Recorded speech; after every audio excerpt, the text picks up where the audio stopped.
Hey everyone, this is Michael Rainwood, and welcome to my story. I'm going to take you back to when I was a kid, just 9 years old. Every morning, my dad and I had this ritual. We'd head down to the backyard and he'd let me hold these tiny baby pigeons in my hand. My old man, he loved those birds, and I loved spending that time with him. He was a big guy, my dad, 6'3" and built like an ox. When he spoke, you listened.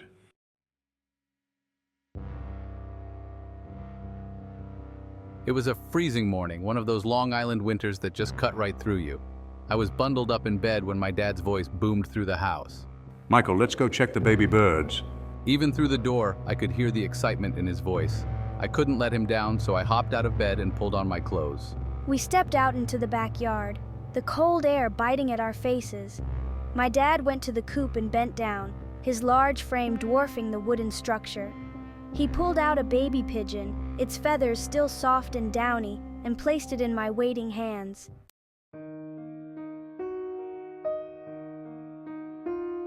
He straightened up, a grave expression on his face.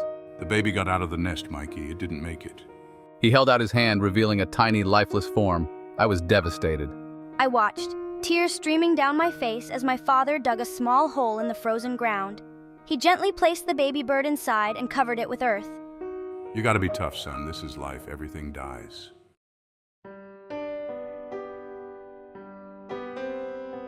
I ran back to my room, the image of the lifeless bird seared into my mind.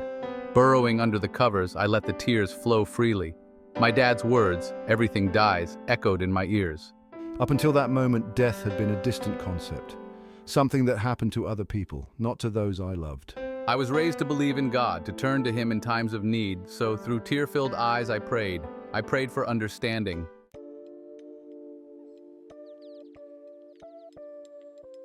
As days turned into weeks, the raw pain of the little bird's death dulled, but the fear lingered. It became a shadow, following me wherever I went, a constant reminder of life's fragility. Back then, we didn't have the internet, smartphones, or any of the distractions of today. Talking about death, about fear and uncertainty, wasn't something people did. So I carried my burden alone, grappling with questions that felt too big for me to handle. Why did we have to die? What happened afterward? The silence, the lack of answers, fueled my anxiety. I felt lost, adrift in a sea of uncertainty.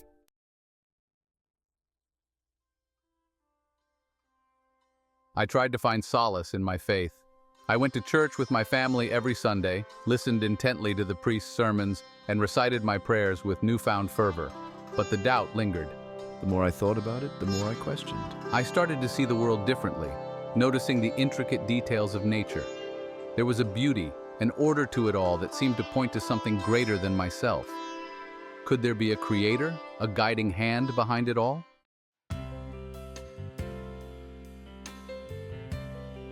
One day, while lost in thought, I had a vivid daydream.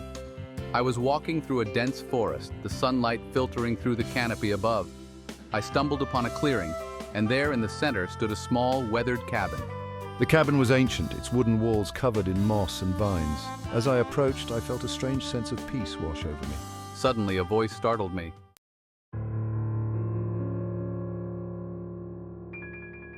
The voice was raspy, ancient, like the rustling of old leaves. I spun around, my heart pounding in my chest. Standing before me was an old man, his face weathered and lined, his eyes twinkling with an ageless wisdom. He leaned on a gnarled walking stick, his presence both intimidating and oddly comforting. I didn't mean any harm, sir. The old man chuckled, a low rumble that seemed to shake the ground beneath my feet. History, you say? Well, this old cabin has seen its fair share, that's for sure.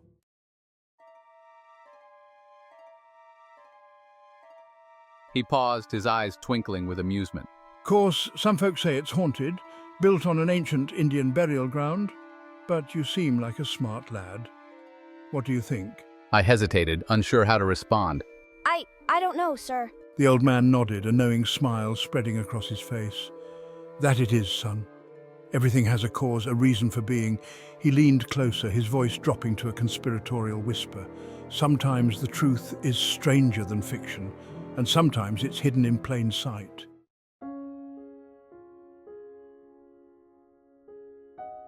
His words struck a chord within me. resonating with the questions that had haunted me since the death of the baby bird.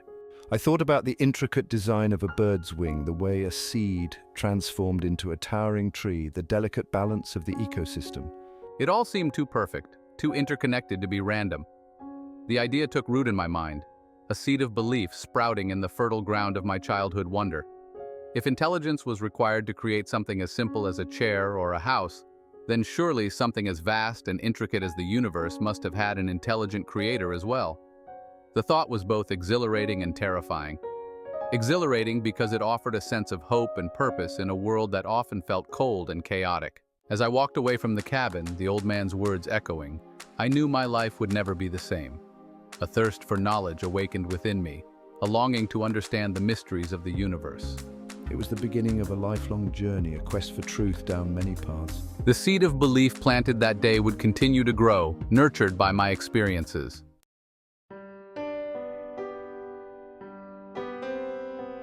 That day in the forest stayed with me. It was like the old man had given me a puzzle box, all these pieces of thought swirling around in my head. But I was 9 years old. What did I know? The adults around me, they didn't talk about this stuff. Death, God, the meaning of it all. It was like these big, scary topics that everyone avoided. It made me feel alone, like I was carrying this weight on my shoulders that no one else could see. I tried talking to my friends about it, but they just looked at me funny like I was speaking a different language. Looking back, I think that's what really got to me.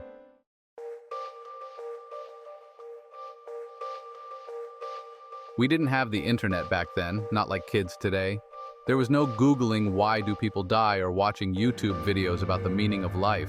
I remember spending hours at the library poring over encyclopedias and science books, searching for clues. Science could explain how things worked, but not why. It couldn't tell me why that baby bird had to die, why we were all destined to grow old and disappear.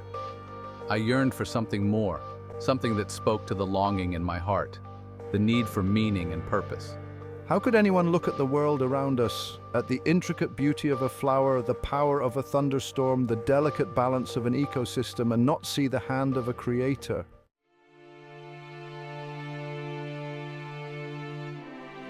But even as I wrestled with these doubts, there were moments when I glimpsed something transcendent, something that hinted at a deeper order. I'd be walking through the park, and the way the sunlight filtered through the leaves, casting intricate patterns on the ground, would take my breath away. Or I'd look up at the night sky, stars scattered across the blackness like diamonds on velvet, and I'd feel a sense of awe and wonder that I couldn't explain. How could anyone look at the world around us, at the intricate beauty of a flower, the power of a thunderstorm, the delicate balance of an ecosystem, and not see the hand of a creator? It just didn't make sense to me that it was all just random chance. There had to be more to the story, a guiding intelligence behind it all.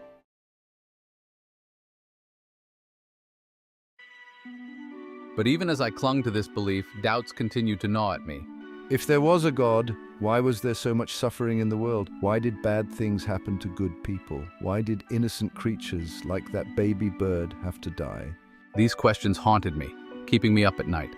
I felt like I was being torn in two, between the faith I'd been taught and the doubts that wouldn't go away. It was a crisis of faith, a struggle to reconcile the existence of a loving God with the harsh realities of the world. I didn't have the answers, not yet. But deep down I knew that I couldn't ignore these questions. I had to keep searching, keep seeking, until I found a truth that resonated with my soul. My journey for truth wasn't about finding God in a book or a sermon. It was about finding Him in the everyday and the tangible world around me. I started to look at everything differently, not just with my eyes, but with my mind, searching for the fingerprints of a creator. I became fascinated by science, not just as a collection of facts, but as a way of understanding the intricate workings of the universe.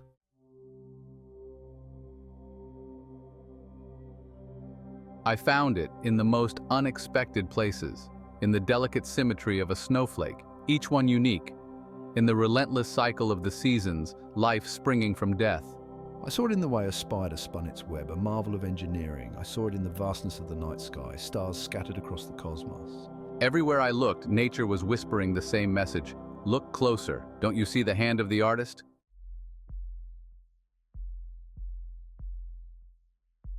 The universe wasn't chaotic. It was governed by laws, by principles that held everything together. The laws of physics, the laws of chemistry, the laws of biology. They all pointed to an underlying order, a framework within which life could flourish. And these laws weren't arbitrary. They were fine-tuned, calibrated with a precision that defied explanation. If even one of these constants were off by a fraction, the entire universe would collapse in on itself. It was like walking into a perfectly tuned piano and realizing that every single string, every hammer, every felt pad was in exactly the right place, producing a symphony of sound that resonated through the very core of my being. Could this really be an accident? Could random chance account for the complexity, the beauty, the sheer improbability of it all? The more I learned, the more absurd that notion became.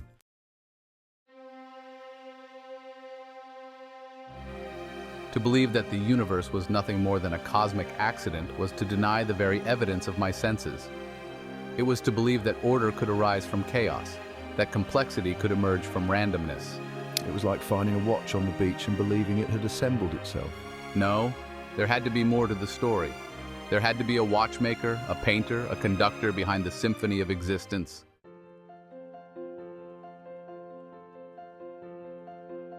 That realization, that understanding, it didn't come all at once. It was a journey, a process of questioning and searching, of doubting and discovering. There were times when my faith wavered, when the darkness seemed overwhelming.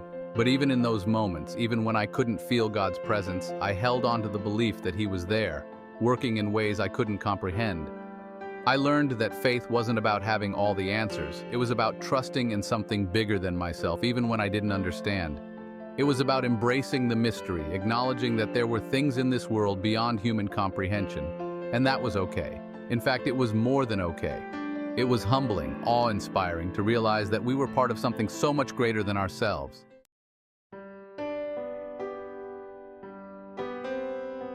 I stopped looking for God in the thunder and lightning, in the grand gestures and pronouncements. I started to see Him in the quiet moments, in the gentle breeze rustling the leaves, in the laughter of a child, in the love that bound people together. I realized that God wasn't some distant deity sitting on a throne judging and punishing. He was present in every atom of creation, in the very fabric of existence. He was the source of all love, all beauty, all truth. And He was inviting me, all of us, to participate in that love, to create beauty in the world, to seek truth with open hearts and minds. It wasn't about blindly accepting dogma or doctrine. It was about experiencing God for myself, in my own way, on my own terms. It was about developing a personal relationship with the divine, one that was based on love, not fear. I came to understand that life wasn't just a random series of events. It had meaning, it had purpose. We were created in the image of God, imbued with a spark of the divine. We were given this incredible gift to learn, to grow, to love. Death wasn't the end. It was a transition, a natural part of life. That little bird taught me the preciousness of each moment. It set me on a path of spiritual discovery.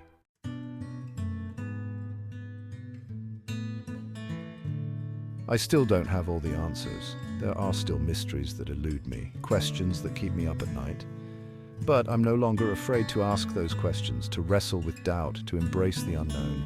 Because I know that faith isn't about certainty, it's about trust. It's about taking a leap of faith, even when we can't see where we're going. It's about believing that even in the darkest of times, there's a light guiding us home. And that's a truth I hold on to, a truth that brings me comfort and peace, even in the face of life's greatest challenges. Because I know deep in my heart that I'm not alone. None of us are. We're all part of something much bigger than ourselves, something beautiful, something mysterious, something divine. And that, my friends, is a story worth telling.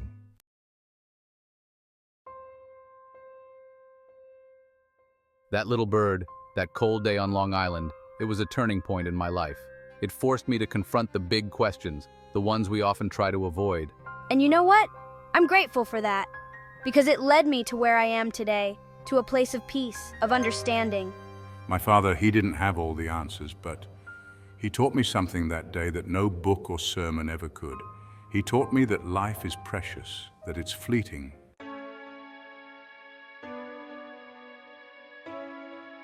So, if you're out there, wrestling with your own doubts, your own fears, your own search for meaning, know that you're not alone. We're all on this journey together, trying to make sense of this crazy, beautiful, heartbreaking thing called life. And maybe, just maybe, by sharing our stories, by listening to each other, by supporting each other on this path, we can find our way back to that place of wonder, of awe, of childlike faith. Next week, I'm going to share more about my journey, about the specific ways I found to prove the existence of a creator, to find peace in the midst of chaos, and to live a life filled with purpose and meaning. I hope you'll join me. Until then, take care of yourselves and each other, and never stop asking the big questions. This is Michael Rainwood, signing off. Peace.